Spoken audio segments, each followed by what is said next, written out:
Hola, hola, hola a todos. Soy Tasha de Tasha Teaches Spanish, and I am back with another episode of Hablamos Español. If this is your first time watching, hola, gracias y bienvenido. Hablamos Español exists to shine a light and highlight those who bring diversity to the foreign language learning world.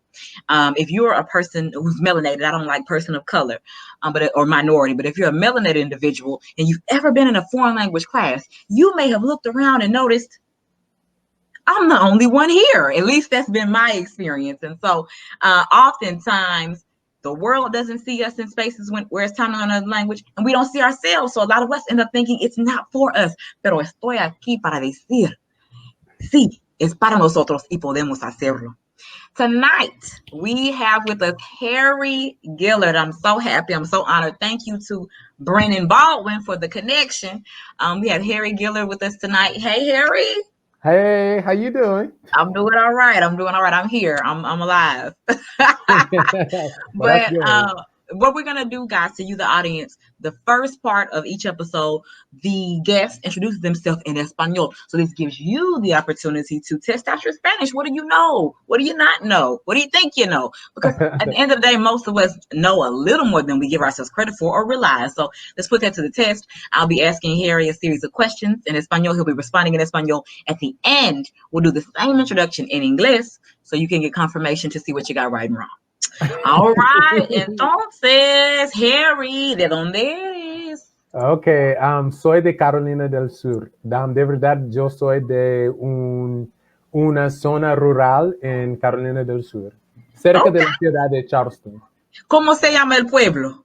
Ridgeville. Okay, yo soy de una comunidad también, es muy rural. Digo comunidad porque no hay restaurante, gasolinera. Claro. Ya no hay correos. Claro. Nada. Y por eso, Harry, no sé la población. Porque el señal, el nombre de mi pueblo se llama Falcon. El señal solo dice Falcon, no dice población X. No sé cuántas personas son aquí. Ay, ok, sí, muy bien. Entonces, de Carolina del Sur, perfecto. ¿Tu trabajo, qué haces, Harry? Bueno, entonces, lo que estoy haciendo ahora es que yo estoy manejando un bus escolar mientras yo estoy buscando empleo, porque yo estaba trabajando en Brasil enseñando inglés, pero por cuenta de la pandemia tenía que volver a Carolina del Sur. Entonces, por ahora estoy trabajando con el distrito escolar, dirigiendo los buses con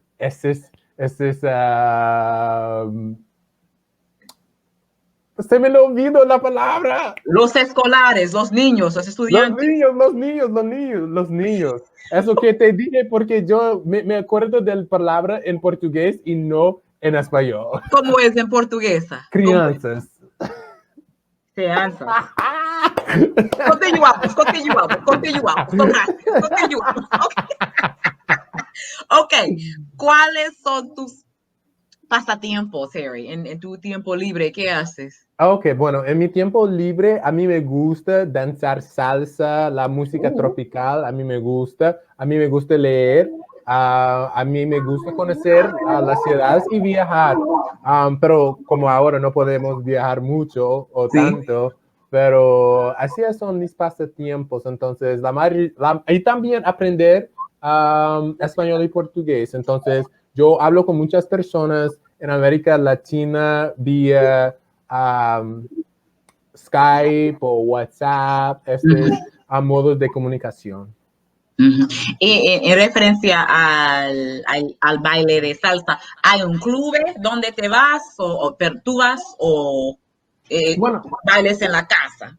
Bailo en la casa ahora porque como estamos en esta pandemia, no puedo salir, entonces yo bailo en la casa sin problema. A mí me gusta bailar solo, yo no necesito a alguien para bailar conmigo porque yo tengo el ritmo, el swing. Tú eres muy cómico. Ok, ahora, Harry, habla un poco de tu familia, por favor. Bueno, a mi familia, por ahora, yo vivo con mis papás. Yo tengo un hermano y todavía mis papás están vivos, gracias a Dios. Y mi hermano tiene 2 hijos.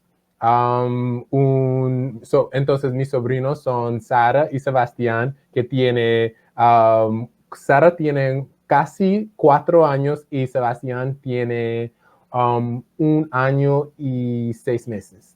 Muy jóvenes Así, y jovencito. lleno de energía. Lleno de energía. Dios mío, ayúdame. Y por eso tú no quieres hijos. Algún día sí, yo quiero, pero por ahora no, porque yo sé que es mucho trabajo. Ustedes tienen que hacer muchas cosas, tienen que Sí. lidiar con muchas cosas con los niños. Están Yo, contigo todo yo, el tiempo, contigo todo el tiempo. Oh, no tienes descanso. Oh, no descanso. A mí no me gusta eso. especialmente durante la pandemia, no Claro, hay de claro. sonreír. Y por eso yo entiendo por qué los papás quieren que sus hijos vuelvan a la escuela, porque es una oportunidad de tener un descanso de los hijos. Claro. Eso. Yo entiendo, la verdad, yo entiendo. Tal vez no estoy de acuerdo, pero yo entiendo. Sí, sí, porque los niños se cansan de los padres se cansan de los niños. Ok, ok. Todo el mundo está casado. Sí, eso es. Está Ok, casado. tienes 2 padres, un hermano, sobrinos, ¿alguien más?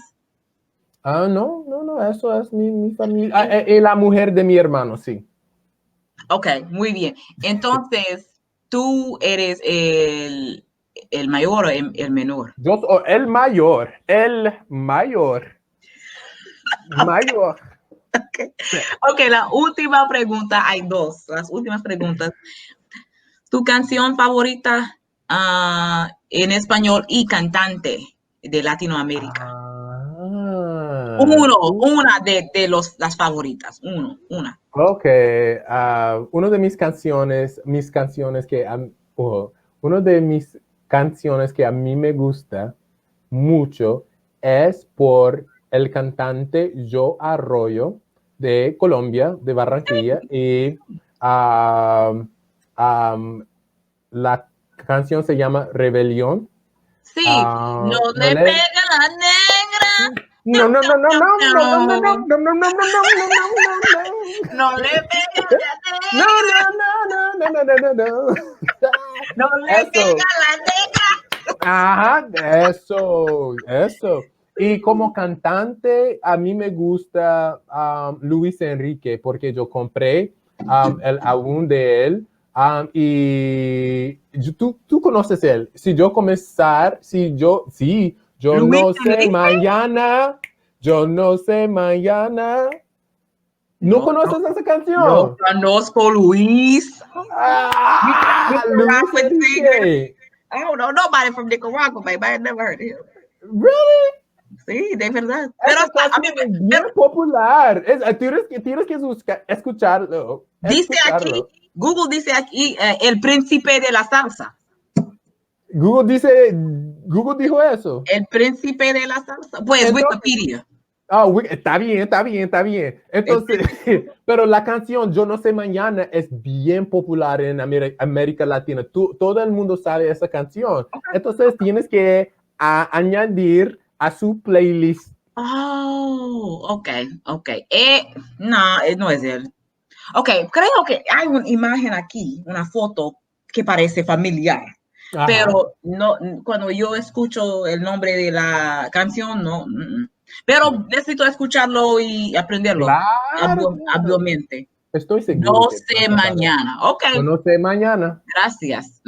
Yo no conozco a él. Eso es lo que yo no sé. No conozco a él. Ok, el fin. All right, Okay. so to you, the viewer, hopefully you hung in there for what, 8 minutes, 9 minutes, and you picked up some things, some nuggets, and we'll confirm those at the end. So let's dive on in, Harry. So, Harry, let's start off with the first question. How did you start learning Spanish? What made you make that decision? You know, being from small place, middle of nowhere. What made you say, I'm going to learn Spanish? All right, cool. So what happened was when I graduated from undergrad in Charlotte, North Carolina, so I left South Carolina because I was just like, listen, I'm getting out of South Carolina. I'm going to North Carolina to Charlotte because, you know, Charlotte was still up and coming then. And so then I graduated from UNC Charlotte, and then I joined the AmeriCorps Vista program and moved to Houston, Texas. And so I was working for a college access program. And so as it's Texas, there were a lot of first-generation college students who were undocumented as well, and also whose parents, you know, they came from Spanish-speaking countries, majority Mexico. And so being a part of the program and then having to make phone calls home and then not being able to speak Spanish, because, you know, going to college is like a whole family process. You need to educate the entire family, in order for the students to be able to make the right decision, because they need that familial support in order, because they're the ones that are going to be paying for it, right? Like, so it's like one of those things where you can't talk to parents, you know, they put you on the phone with another kid, or it's like, click, like, you know, like if you can't communicate, they just stop trying. Click. And then also my roommates at the time, they were also Mexican as well. And so they shared their culture with me. Like that's where I learned about menudo, pozole, and all these different types of Mexican foods, eating the tacos, the soft taco corn tacos, you know, and not those hard taco shells or the flour tortillas that you get from Taco Bell. And just like, this is what real Mexican food is. And then I decided, like, okay, I'm gonna start learning Spanish. Like I took a Spanish class in undergrad all the way up into intermediate level 1. First semester, intermediate level 1, my senior year. So I said, listen, I got the foundation. Okay. I went on Google. I said, how do you learn a language? Immersion. You have to immerse yourself in that language. So then I started trying to speak Spanish with my roommates. Then I turned on Telemundo. And I found Caso Cerrado. Caso Cerrado. He dicho. Caso Cerrado. It had a little deep voice. Right. So I found it, and then I just started listening and started watching that show to start training my ear to understand Spanish. And then afterwards, I Googled some more, and it was like, well, you need to find people who want to learn English, like find people to practice Spanish with who have strong accents, because that way, you know, you get what I'm saying, that if you were to speak with them, like they were going to really be invested in wanting to sort of help you out, particularly if those people want to learn English. So I started going online looking for like language exchanges online with people from Latin America. And so I started like making connections with people all over Latin America, particularly in Colombia, Ecuador, Venezuela, and a few folks from the Dominican Republic. And I would have weekly exchanges. So we'll talk 30 minutes in English, 30 minutes in Spanish, and do this exchange. And so I had a couple of different friends. And so I formed friendships from these connections, which then once I got to graduate school and I went and did a service learning program in Colombia, because check this out, the one of the ladies that worked with me in Houston when I was there as an AmeriCorps, she was from Colombia, and she talked about Colombia all the time. She said, Colombia is beautiful. You would love Colombia. It is the best country in the world. We speak the best Spanish. And she was from Barranquilla, and then she invited me to her house with her, you know, her daughter, her son, and her husband. She made me some arroz con coco, where she made this meat. And then I was hooked. So when I went to graduate school and I was looking for a program, I was like, I'm going to Colombia, because Rosemary said that's the place that I need to go. Okay. So I did a service learning program in Colombia. And then that helped me. How long was that? It was 3 months. So from June, July, August. And then I came back and I worked for that same program the next summer. But I was actually in Ecuador. So completely different in the mountains of Ecuador versus the coastal city of Barranquilla in Colombia. And so, but what I did was once I came from the program, I never stopped practicing my Spanish. Like, so I kept practicing because I remember I had my friends, and then I got introduced to WhatsApp because I got my smartphone late. You know, lots of people got their smartphones early. I didn't get mine until I was like, what, 25 or 26? And the lady at the store, she was just like, I'm 32 now. And the lady at the store, she said, yeah, it's about time that you upgrade. It's about time that you. That's what the lady at the Verizon store. She was like, "Yeah, it's about that time that you go ahead on and make the switch. You too old." And I was like, "Oh, okay." No, I don't agree. I mean, I have one, but I had a flip phone for a long time, and even when I lived abroad, I didn't bring this. I kept this here, and I went and got a phone from that country, and it wasn't even a flip phone. It was just a rectangle. I know what it was. The burner. You got that strong burner.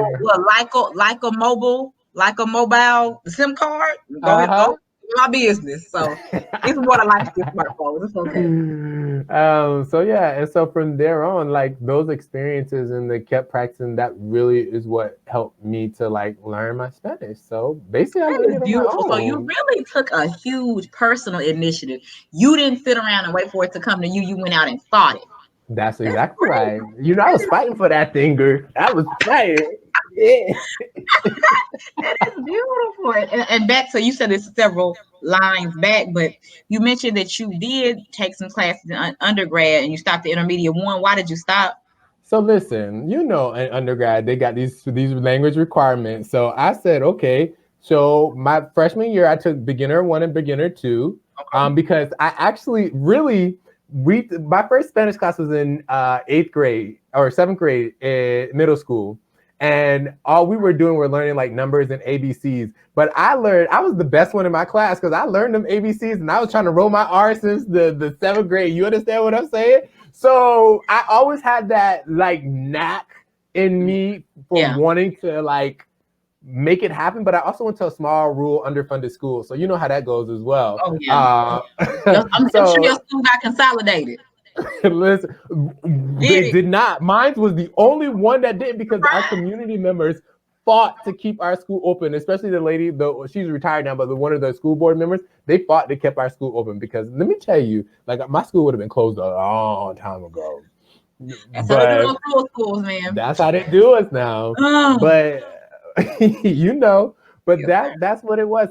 So I really that started that interest, you know, just thinking about it because you made me reflect on it all the way since that 7th grade and having that desire and willpower since I was in high school to want to make it happen. And so when I was in college, I took the first year, the beginner, right? And you believe it or not, I stopped because I was a meteorology major, so I was very science based. So I didn't have enough time to take all these other, you get what I'm saying, language classes. So, but I had some free time in my schedule my senior year. So I was like, I love Spanish. I'm going to take this intermediate 1 class and it's going to be bomb. I made a C, believe it or not. I made a C in intermediate. I can believe it. I made a C in my undergrad. Yeah, because it wasn't clicking at the time. Excuse me. I made a C. I loved it, but I was like, this is hard. You know the teacher and they real anal. I'm never an anal learner. Like, look, if I get close, I'm happy. I'm not worried about that A not having no accent on it. Keep going, you know. Yeah, right. And so that's how my formal study, but I appreciate that formal study because I think it was the foundation. And I did get into a little Duolingo as well. You get what I'm saying? To like reiterate some of the things that I already knew. But I honestly, what has really helped me has been just talking to people and the trips abroad. But you could go abroad and you can like get something out of that, or you know, improve your language. But language learning is a tool. It is a skill. And if you do not practice your skill, you will lose what you know. And so I don't want to lose it because I work hard to get where I am. And so that's why I'm always practicing. I'm always talking with people. And so like I'm like Latin American kind of because I'm on, like you'll see me talking on WhatsApp. Like and I'll send the voice messages too. Like I'm a voice message on WhatsApp and my friends look at me like, what are you talking to now? I'm just like, because I got friends here, then I got friends across the water somewhere. And it's just like, well, Oh, that's good. International Harry. That's Worldwide me. Harry. Listen, Oh, you're okay. Okay, let's keep going. We could talk. We could talk forever on one question. Okay, let's keep I'm going. long-winded. You got to tell me to cut it off. So you already said why you decided to learn. You already mentioned how as well, which is great. Which was the next question. Um, you answered this pretty much. How you keep your skills fresh and sharp. Well, I guess currently you said how you kept them sharp upon returning from those abroad experiences. But what do you do now? I guess talking to people on WhatsApp. Is that how you keeping it fresh right That's now? how I do it. Like because I don't focus much on Spanish right now because I once I got my job and I moved to DC in 2016. That was my first like professional job. Then I was just like, listen, I had enough of this Spanish. I'm gonna transition over to Portuguese. And so, but the thing was like when I transitioned over, it was so frustrating because starting from zero, I forgot what it felt like to start from zero. And Uh-oh. it's a struggle, like to Oh, it want to is. be able to communicate and It don't is. have the words. And then I started blurting things out in Spanish. This is how you say it. No, that's Spanish. That's Spanish. I was no. This is Portuguese. No, Yeah, that's learning, and you know Spanish. what? It takes, and I think that's why one reason I consider learning, but I'm nervous because if I learn anything, it's gonna be Chinese. And I know Yeah. that's a big jump, and it's it's a tonal language, and it's not our alphabet. It's what images I know, but I think that's what'll for me be most beneficial. This lock is getting on my nerves, but and I think it'll help me if nothing else better relate to my clients, so I can know Mm-hmm. what I can feel their frustration all over again, That's right? fair. But that's why I don't want to take it because I don't want to feel like that again. I feel like that long enough in Spanish. But I'm it good. won't be as bad the second time. But you understand exactly what I understand exactly what you're trying to go through because I think what language does is that it opens up new perspectives. It opens up for us to be able to communicate with people in their own language so that we are able to understand how they express themselves. And if you understand context and cultural contexts, you can get jokes and all those different types of things. And so it just takes your relationships with other people to a more like deeper level, right? Instead of like forcing them to always have to speak in English. And so that's one thing that I also appreciate as well is that like to be able to like say like, hey, this is your language and I really love speaking your language, but I also love hearing like being able to connect with you in your language just like you love being able to connect with me in mine. And I think that that's a very powerful thing. That's nice. You're giving some great jewels and nuggets here tonight. Harry, Listen, come on. you ain't know what you was getting, huh? You ain't know. Oh. Okay. You like the Polygot Prophet or something? All right. Okay, let me keep going. What was most difficult when you first started learning? And I guess I'm not talking about 7th, 8th grade. I guess when you first started learning with your roommates in Texas, whatever you consider first started learning. But what was That's where I most difficult? go. So the most difficult thing was like, what are you saying to me? Like, understand it. Like, what is that? But then also trying to figure out, well, how do I formulate what to say?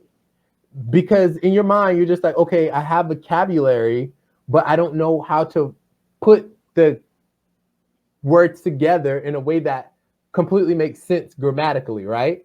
And so I think that was the hardest part was like feeling like, oh, I hear you, but I don't know how to like, I can't send it back to you.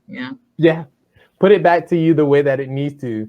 So it was a journey to like from that point because it's like because you look up like how long does it take? Because when you see people and they're like American and they're speaking like Spanish or they're speaking another language, you're just like, wow, I want to get like that. Because for me, what helped me was like if they can do it, then I can do it. That's how I said it. That's what I was like. There's no difference between me and them. So if they can do it, then I can learn it too. And Yeah. so going back to my good friend Google said that listen, it's going to take some time, and there's some different exercises that you can do. Like you said, like watching TV, but also to train my ears to hear because I think that's a lot of when you're first learning your first language, trying to understand really what they're saying. And then I practiced this exercise where I would just listen to things in Spanish and not try to translate it, what they were trying to say in my head. it was like a meditation exercise where it's just like, just let the words flow through and not try, so I can hear, but not really trying to translate it, because we're not translating in English. We just understand that, ain't it? Like, we're not translating that, and we just understand it. At this level, but I definitely went through the Spanish to English phase. Like, give me a minute. Okay. Right, because, and that's part of the learning process, definitely, because, you know, this is our second language. But I think that it's just like, that was just some of the things that was hard, you know, the trying to understand what was happening and then forming the words, but then doing these exercises and being consistent. To help.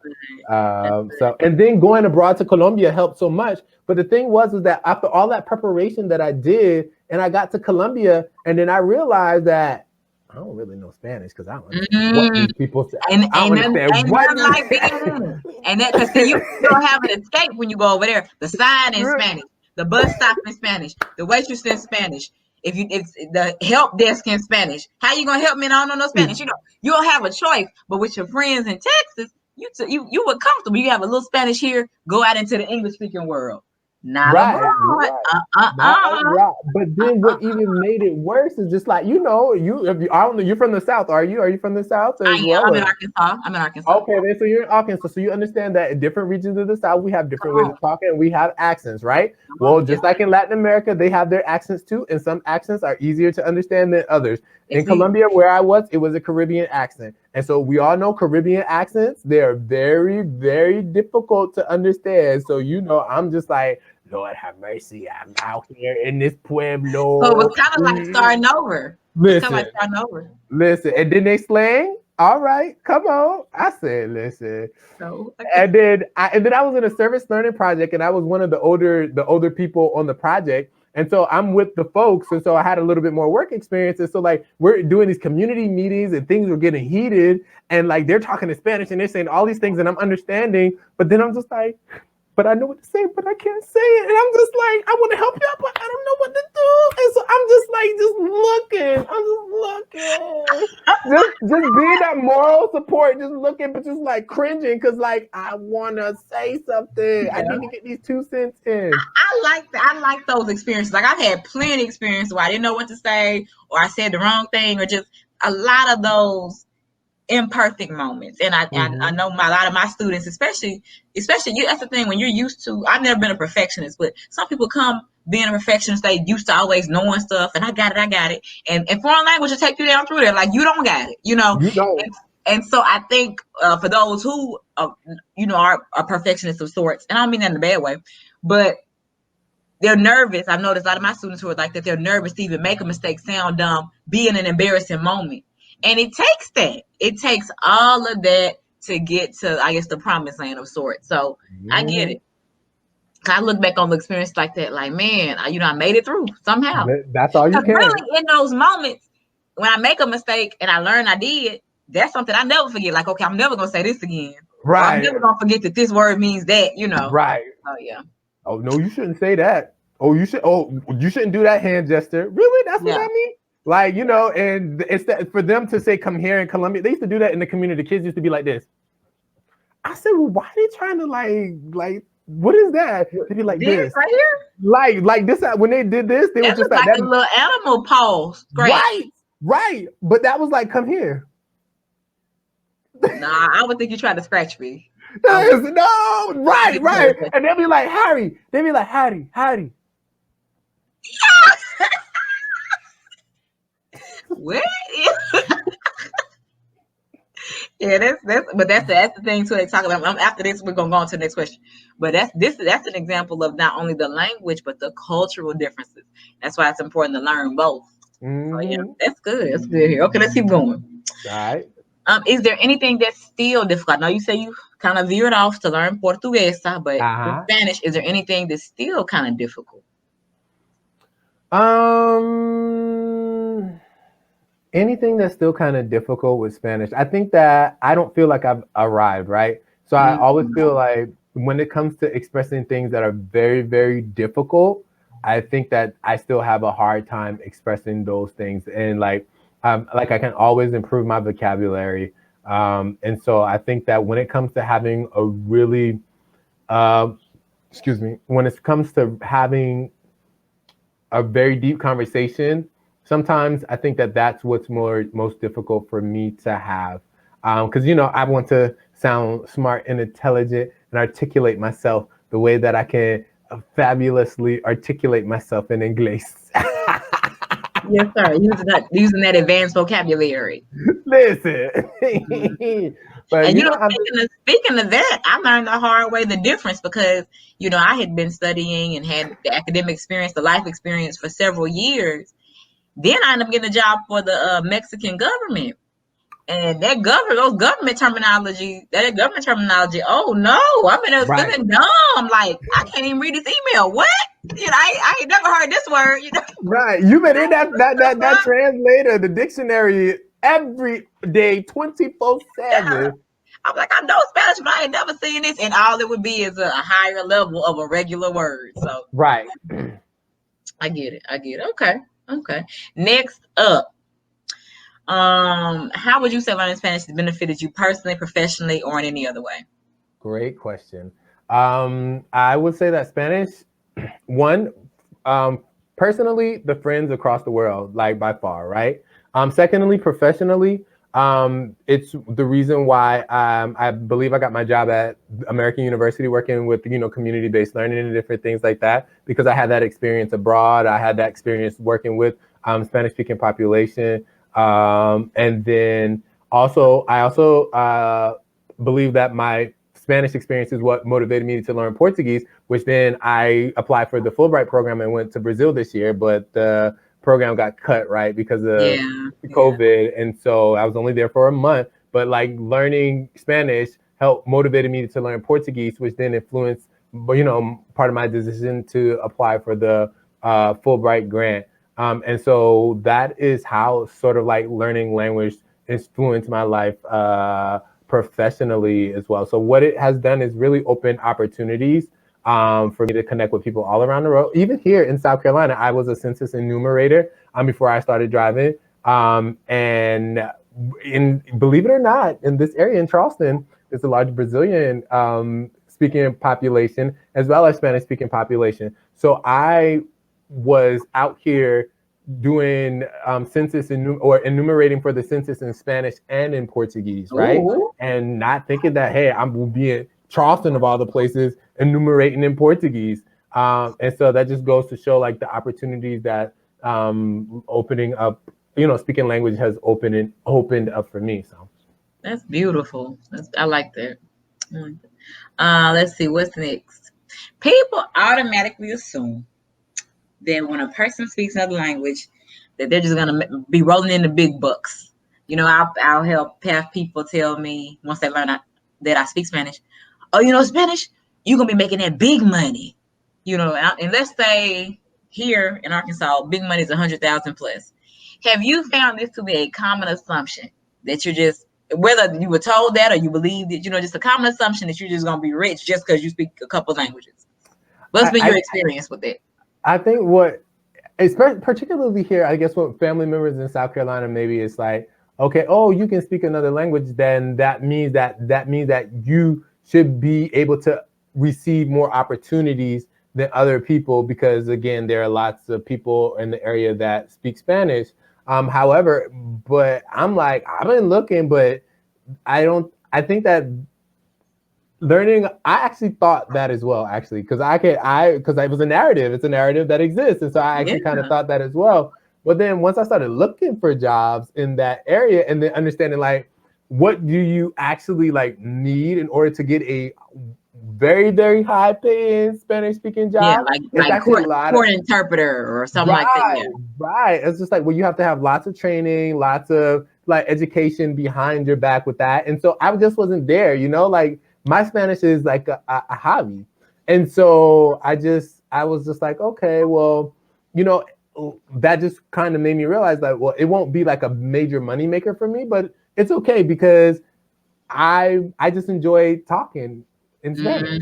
So I have had that experience thinking that, like it was going to be able to bring me like lots of dough. Like I was going to reign in the dough, and now I'm bilingual, maybe trilingual, because in South Carolina we speak Geechee too, that Gullah Geechee stuff.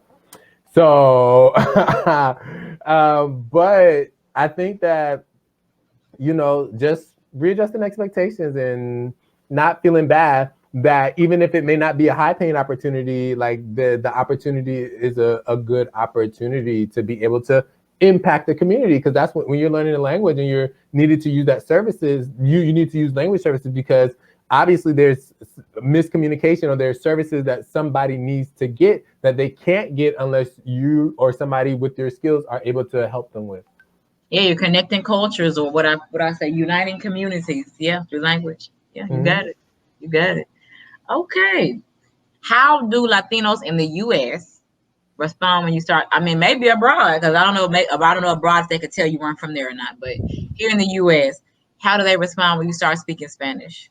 So usually when they respond when I start speaking Spanish, it's like, "Oh, you speak Spanish really nice, really good." So that's the first question. I'm just like, "Oh, thank you." But sometimes I'm a little shy because I don't like to immediately start speaking Spanish. So like, if someone is Latino and like they're speaking in English, and then I'll just go ahead on and speak in English. So I usually only speak in Spanish with somebody if they seem to be struggling in English. And so because I feel like I guess I just don't want to feel like I'm undermining them in a way, even though it may not be that at all. But sometimes, you don't always want to assume like, oh, they can't, no, someone can't speak English. You don't want to feed into stereotypes.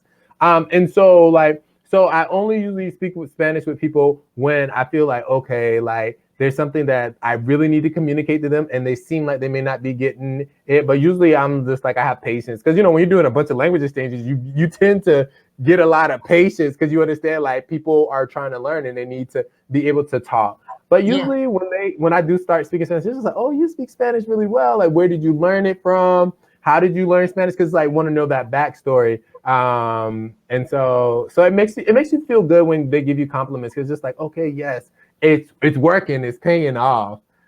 So yeah, and you brought up a good point, Harry, about not initially speaking to a Spanish speaker, and the point you raised was you don't want to get underestimated or make them feel underestimated.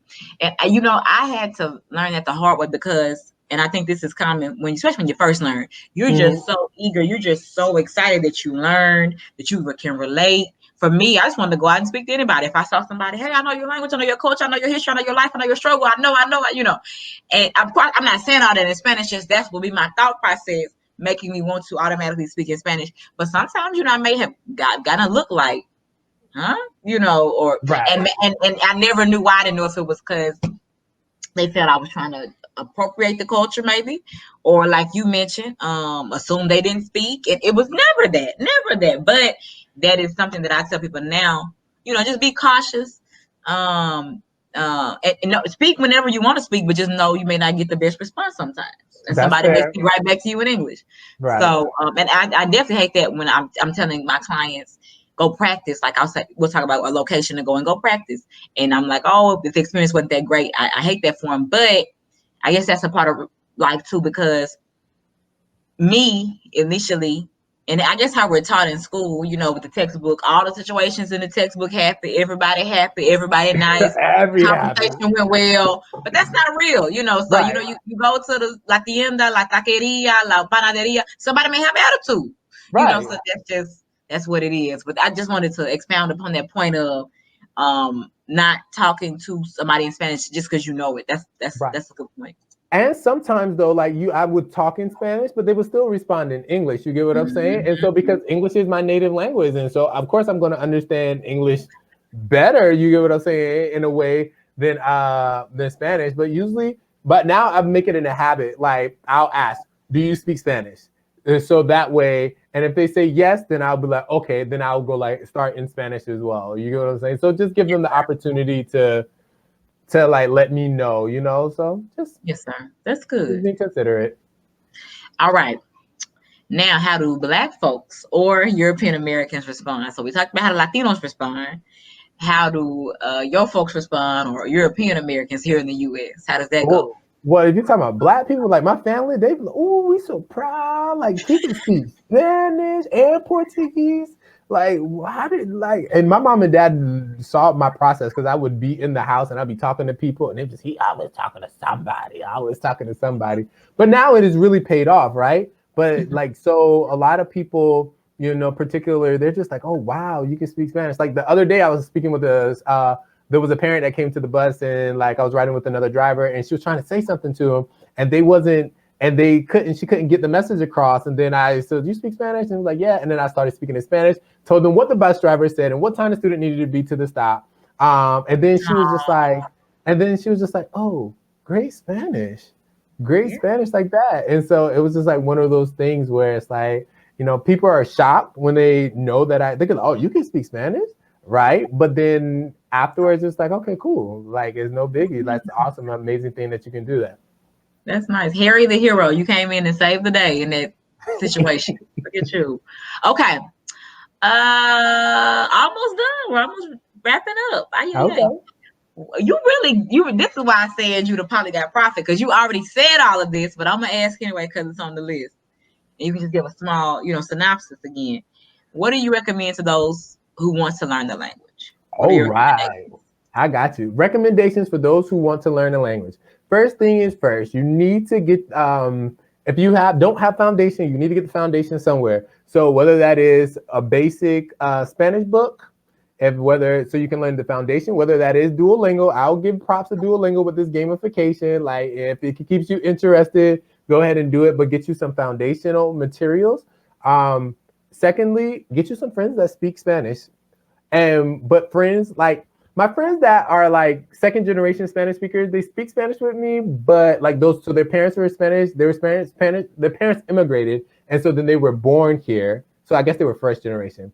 And so they're fine, but they're not like their parents. They're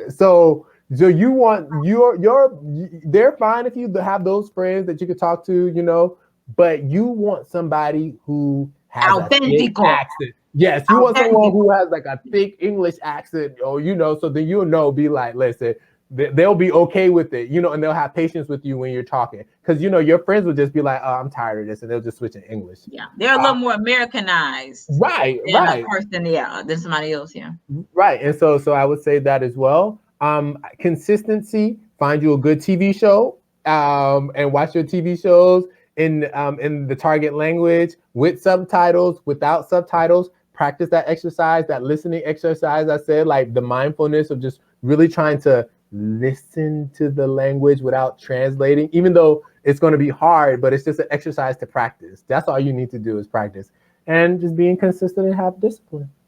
That was good. And it was a synopsis. You hit them, boom, boom, boom.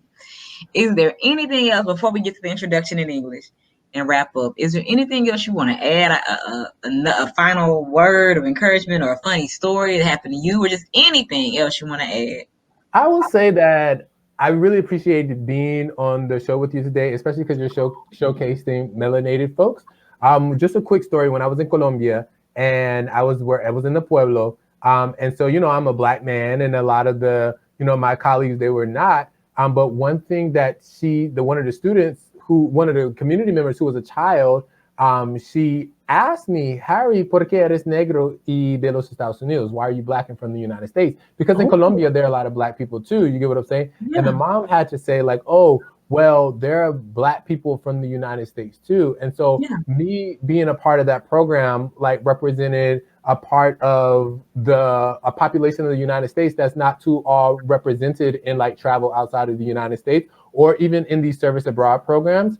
And so I think that for me, it was one of those moments where it was like, aha, like me being here is important because like I represent a population that is oftentimes underrepresented on these trips, and that these folks can hear about my lived experience, which may be a little bit different from other folks' lived experiences. Not that their experiences are bad or wrong, but just different than from mine. And so I think it's important for them to gain like a full perspective of what it means to be an American.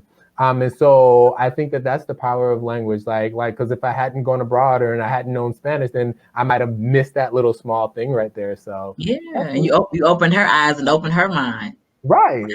And for you, audience member, what he just said is a good reminder why you should, like I said in the beginning, know that foreign language learning is for us. We can do it. We say representation matters. Yeah, in foreign language too. So be encouraged, those who are watching.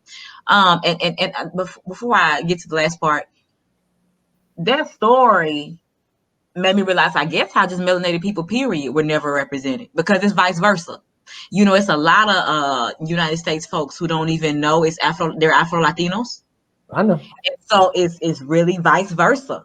And to think, and so that really means that little girl, anything she ever saw from the U.S. was white. Right. That's what that really means. Essentially what it meant. Yeah. That's good. That's real good here. Okay. So la conclusión, the conclusion. So we are going to do Harry's introduction again in English. So this is the opportunity for you, the viewer, to see what you got right and what you didn't. Okay. All right. So Harry, where are you from? So I am from a small town in South Carolina called Bridgeville. So it's a rural area. So I'm from the country. And after he said that, I mentioned how I'm from a small place and I know how that goes, and et cetera, et cetera. I was connecting my dots to his. Okay. Your job, what do you do? So right now I'm a school bus driver. And so this is, I got this job after the pandemic hit. I was actually teaching English in Brazil, with the Fulbright program. And then pandemic hit, had to come back home, and then was trying to figure out my life ever since. So we'll see if I get it together. That's honest, I guess. And we're all figuring this out. Okay, your pastimes, what do you do in your free time? So in my free time, I like to read. I like to dance salsa. I actually like to work out. I forgot to mention that too. And then what else did I say? Dance salsa, travel. Learn other languages. And learn languages. That's right. And then we talked about I ain't gonna add because you asked a lot of questions. I jumped the gun fast. I'll jump the gun. Go ahead. Okay. Then after that, so tell us about your family. Right. So my family. So I live with my mom and dad. And then and so I'm the oldest of two siblings. Well, I'm of two. Yeah, I'm one of two. My brother is a year and 6 months younger than me. And he has two children, Sarah and Sebastian, my niece and nephew. Sarah is almost 4. Sebastian is a year and a half. And then my brother's girlfriend as well. And so they're our neighbors. In the country, I know you know about the country, and people got this land. You get what I'm saying? And everybody can live on it. Right. Yeah. Come on now. Yeah. Let's see. I'm aware. All right. I know you know now. I know. Come on, Sam. All right. Let's see. It's the last one. Your favorite song, Spanish, like song in Spanish, and then the favorite Latino American singer. All right. And so my favorite song in Spanish is La Rebelión by Joe Arroyo. It's a salsa song. No le pega la negra. And so I really enjoy that song. And then my favorite artist is Luis Enrique, because I bought his Círculos album and I love every song on it, which has the song Yo no sé mañana, yo no sé mañana. I'm gonna listen to it right after this. All right. Yo no sé esta canción. Lo conozco. Es mejor, pero. Tell me what you think about it afterwards. Okay, I will. That was good. Well, that's it. Es todo para este episodio. Gracias a ti, Harry, tu tiempo, tu paciencia y todo eso. Y gracias a ti, you, the viewer. Thank you for viewing. Thank you for your time. Share this, like this, comment on it, spread the word, because I took a little hiatus, but Hablamos Español is back. But Harry, thank you so much. I appreciate you. And I thank you for all the nuggets that you've dropped. Oh, tonight. Well, thank you, Tasha, for having me on here. So I appreciate you thinking about me and giving me the opportunity. Yes, sir. You were great. Buenas noches. Buenas noches. Bye. Bye.